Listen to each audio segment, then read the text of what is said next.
Welcome back guys. Welcome to Viv and Egis TV. Bago lang yung ano namin guys, yung account namin kasi yung luma, tinanggal ko muna dahil marami siyang copyright. So, hindi talaga na monetize yung ano namin, yung YouTube channel namin. Kaya nagpalit ako. So, ito, for today's video guys is nagaya si Daddy Eggy o si Mayor na mag dinner sa labas. So, kaya nagre-ready kami. And then, samahan nyo kami sa aming dinner, guys. Watch out. See you later. Bye! Hi guys! Welcome to our vlog and welcome to Eagle Star Family!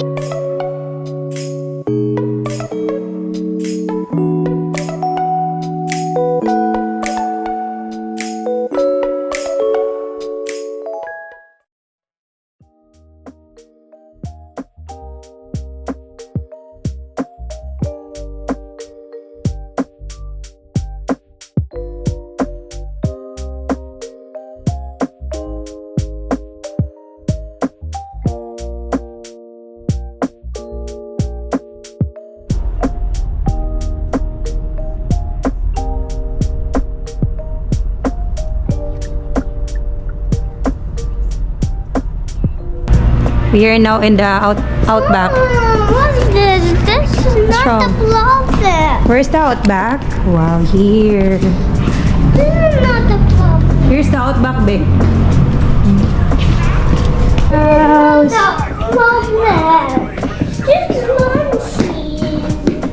Dinner. We dinner. You eat steak. You like steak, right? We're gonna be eat steak, babe. Some phone and also phone, mommy. Yeah. Look here, Maria.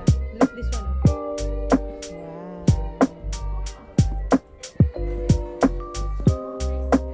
Yeah, sit down first.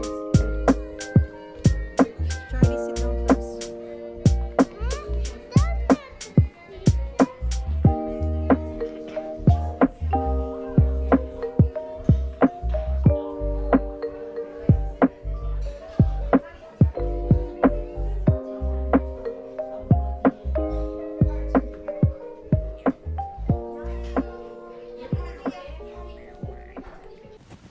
Yan, dito nga guys ay namimili na nga tayo ng order natin.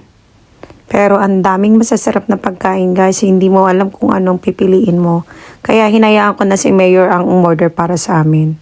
Pero ang starter namin dyan guys is meron silang mushroom soup.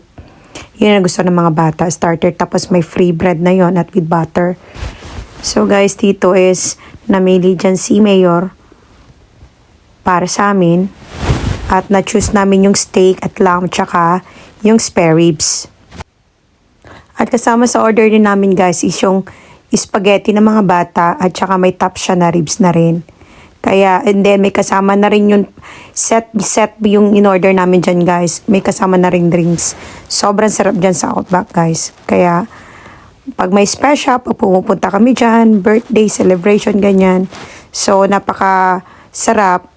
Medyo pricey nga lang pero worth it naman guys kasi ayun na guys, dumating na yung aming order.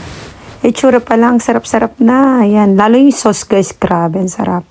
Tsaka pagkaluto ng vegetable, ang sarap-sarap din talaga. Yung ribs, ang sarap niya. Tapos yun, nandyan na rin yung spaghetti ng mga bata. Ayan, ready to eat na guys. Let's eat. Kung bakit kayo nagtataka guys na hindi na ako nagsasalita dyan. Kasi alam nyo naman guys, sa Korea kasi bawal nila maingay. Lalo pag nasa restaurant ka, especially sa public, ayaw nila ng maingay. Kahit yung ingay ng mga anak ko, lagi ako narereklamo.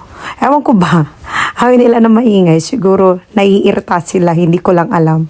Minsan hindi nila naintindihan ng mga bata, minsan nasisita ako. Hanggang dito na lang aming vlog guys. Don't forget to subscribe our YouTube channel. Bye!